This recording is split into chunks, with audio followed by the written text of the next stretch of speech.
সে বলেছিল আমার অসমাপ্ত উপন্যাসে উপসংহার হবে। কে জানত সে অন্য কারো উপন্যাসে সূচনা হয়ে যাবে।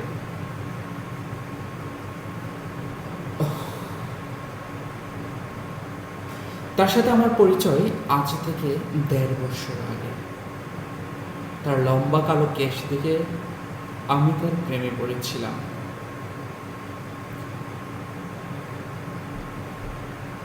তার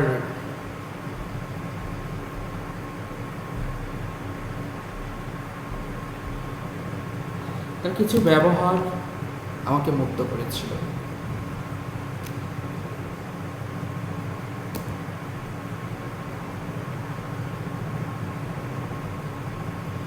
আমি তাকে শুরুতেই বলেছিলাম, দেখো আমি কিন্তু মানুষকে ভয় পাই।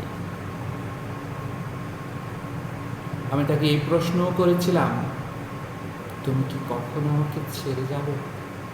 সে আমাকে বলেছিল, এত কিছু হওয়ার পরেও কি ছেড়ে যাওয়ার কোনো রাস্তা আছে?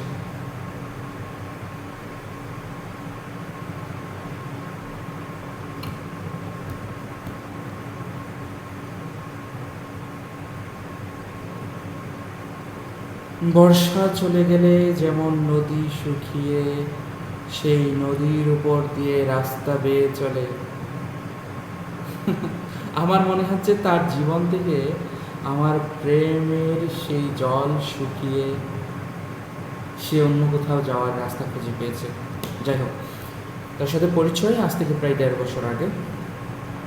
বললামই, তার লম্বা কালো কেশ থেকে তার প্রেমে পড়েছিলাম।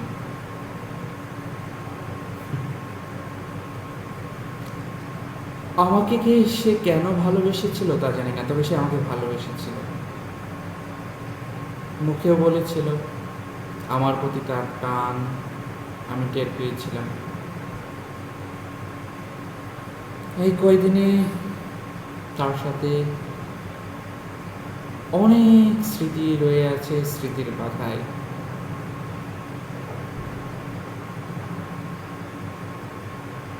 সিগারেটের প্যাকেটে লেখা থাকে ধূমপান স্বাস্থ্যের জন্য ক্ষতিকর। এই বয়সে এসে আমিও জানতাম প্রেম মানসিক স্বাস্থ্যের জন্য ক্ষতিকর। জেনে শুনেও আমি প্রেমে পড়েছিলাম, অনেকটা মাদকাসক্তর মতো। যারা ধূমপান করে তারা জানে এই ধূমপান তার ফুসফুসকে ধ্বংস করে দিচ্ছে, তার ফুসফুসে ক্যান্সার হতে পারে, তাও সে সেটা খাচ্ছে। আমিও জানতাম প্রেমে পড়লে মানসিক স্বাস্থ্যের ক্ষতি হবে, মানসিকভাবে পাগলও হয়ে যেতে পারি।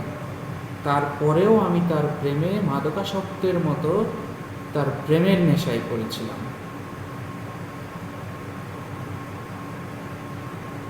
সে বলে, তুমি আমার চেয়ে ভালো কিছু পাবে, আমার চেয়ে ভালো মেয়ে পাবে। হয়তো সেও আমার চেয়ে কোনো বেটার অপশান পেয়েছে, কিন্তু আমার মনে হয় কি জানেন, বেটার অপশান বলে এই পৃথিবীতে কিছু নেই। কেননা যে মানুষটাকে তুমি ছেড়ে যাচ্ছ, যার সাথে তুমি এতদিন ছিলে, যার সাথে তোমার এত লেনা দেনা, যার সাথে তোমার এত স্মৃতি, তার কিছু কিছু বৈশিষ্ট্য, তার কিছু কিছু ব্যবহার, তার কিছু কিছু আচরণ তোমার মনের মধ্যে, তোমার স্মৃতির পাতায় এমনভাবে গেঁথে আছে যে তুমি কখনোই চাইলে সেটা বলতে পারবে না। ইভেন এমনকি সেটা অন্য কারোর সাথে মিলবেও না, অন্য কেউ সেইভাবে তাকে সেইটা দিতেও পারবে না। সেই জন্য বলা হয়, আপনারা দেখবেন যে ছোট বাচ্চাদের যে ছোট বাচ্চাদের যে প্যাকেটের দুধ বা গুঁড়ো দুধ খাওয়া হয়, সাপোজ যেমন লেকটোজেন বা এরকম টাইপের কিছু একটা, লেকটোজেন 1, 2, 3 এরকম আছে। লেকটোজেনের গায়ে আমি দেখছি লেখা থাকে মায়ের দুধের বিকল্প অথবা সমকক্ষ অথবা শ্রেষ্ঠ কিছুই নেই। অর্থাৎ এটা জানার পরেও বাচ্চাদেরকে তারা প্যাকেটের দুধ খাওয়াচ্ছে বিভিন্ন কারণে, যখন পাচ্ছে না তখন। কিন্তু এই যে তার বিকল্প অথবা সমকক্ষ অথবা শ্রেষ্ঠ কিছুই নেই, আমি এটাই বলতে চাচ্ছি, তার বিকল্প অথবা সমকক্ষ অথবা শ্রেষ্ঠ কিছুই নেই। সে তো সেই হয়, তাই না? সে আমাকে বলেছিল, আমি আমার একটা স্ট্যাটাসে বায়ুতে লিখেছিলাম, তুমি কি আমার অসমাপ্ত উপন্যাসের উপসংহার হবে। এটা আমি সরাসরি তাকে বলিনি, আমার কোনো এক আইডির বায়ুতে লিখেছিল, তুমি কি আমার অসমাপ্ত উপন্যাসের উপসংহার হবে। তো সে সেটা দেখেছিল।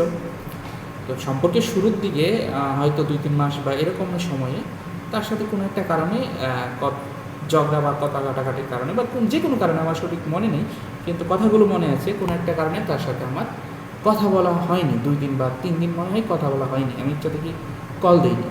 3 দিনের দিনে সে আমাকে কল দিয়ে অনেক কিছুই বললো, তার মধ্যে এটাও বলছে যে আমি চেয়েছিলাম তোমার অসমাপ্ত উপন্যাসের উপসংহার হইতে, কিন্তু সেই সুযোগ তো পাইলাম না, যাকে নিয়ে থাকবে ভালো থেকো, সুখে থেকে, ইত্যাদি ইত্যাদি।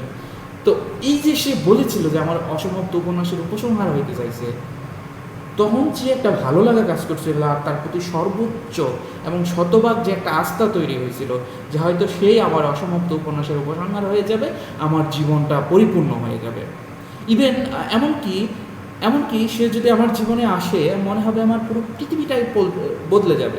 সে যদি আমার জীবনে আসে, আমার পুরো পৃথিবীটা বদলে যাবে। আসলেই তাই, যখন সে আমার জীবনে ছিল তখন আমার কাছে পৃথিবীটা যেমন মনে হইতো, যত ভালো মনে হইতো, পৃথিবীর সব কিছু যত সহজ সরল, হাসি খুশি এবং প্রাণবন্ত মনে হইতো, যেদিন থেকে আমি তার সাথে যোগাযোগ বন্ধ হয়েছি, যে গত 2 দিন ধরে তার সাথে কথা হচ্ছে না, সে বলেছে তার অন্য কোথাও বিয়ে হয়ে যাবে বা যেতে পারে। আমি জানি না এখনও তার বিয়ে হয়ে গিয়েছে কিনা বা সে অন্য কারো হয়ে গিয়েছে কিনা, আমি এখনও জানি না, তার সাথে যোগাযোগ করতে পারিনি। কিন্তু এই যে সে চলে যাওয়ার পর, যে বললাম না যে পুরো পৃথিবীটা বদলে যায়, এখন আমার পুরো পৃথিবীটা বদলে গেছে, পুরো পৃথিবী বদলে গেছে। তখন যেমন মনে হয়েছিল পুরো পৃথিবীটা কত সহজ সরল, শান্ত, প্রাণবন্ত, আর এখন আমার কাছে মনে হচ্ছে এই পৃথিবীতে বেঁচে থাকার কোনো ইচ্ছাই নেই। এই পৃথিবীর মতো কঠিন, জটিল কিছুই নেই, এর মতো বিশৃঙ্খল, এর মতো উত্তপ্ত, এর মতো স্বার্থপরায়ণ কোনো কিছুই নেই। পৃথিবীর সব কিছুই যেন অসহ্যকর মনে হচ্ছে। এই যে বলে যে পুরো পৃথিবী বদলে ফেলবো, আসলে পৃথিবী বদলাতে সম্ভব না, এত বড় একটা বিশ্বকে বদলানো সম্ভব না, কিন্তু নিজের ভিতরের পৃথিবীটা, নিজের যে পৃথিবীটা, আমার কাছে আমার পৃথিবীটা যেমন লাগে সেটা বদলে যায়। তো যেখানে ছিলাম তখন তার প্রতি আমার পুরো আস্থা এসেছিল যে সে আমার অসমাপ্ত উপন্যাসের উপসংহার হবে। কিন্তু কিন্তু আজ কি হলো, সে অন্য কারো উপন্যাসের সূচনা হয়ে গেল। আমাদের কাছে আমাদের জীবনটা এরকমই, কিছু কিছু জিনিস আসবে, এমনভাবে আসবে যেন মনে হবে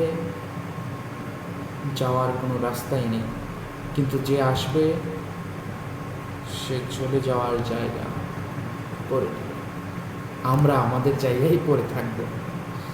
তাই সবার আগে নিজেকে ভালোবাসতে হবে, কেননা এই নিজেকে ভালোবাসলে যতদিন দেহে প্রাণ থাকবে ততদিন সে তোমাকে ছেড়ে যাবে।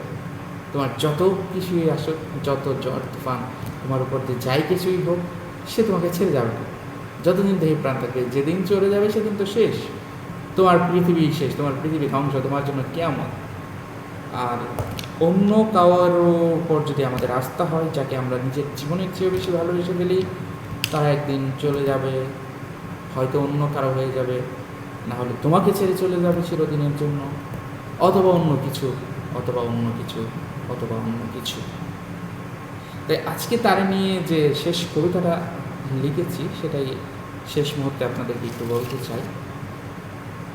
যদি তোমারে না পাইস আমি, যদি তোমারে না পাই আমি সৈগ যাব যে মরিয়া, কি দোষ করেছি বলো ভালোবাসিয়া, তোমার প্রেমে পড়ে আমি প্রেম সাগরে ডুবে মরি, সাঁতার নাহি জানি আমি কি করি উপায়, কি আর এমন ভেস্তে যাবে একটুখানি জায়গা দিলে তোমার মনের গহীন গড়ে, এই অবাগাকে সৈগ, এই অবাগাকে। এই ছিল আজকের ভিডিও, দেখা হবে MFG বাংলার পরবর্তী কোনো ভিডিওতে।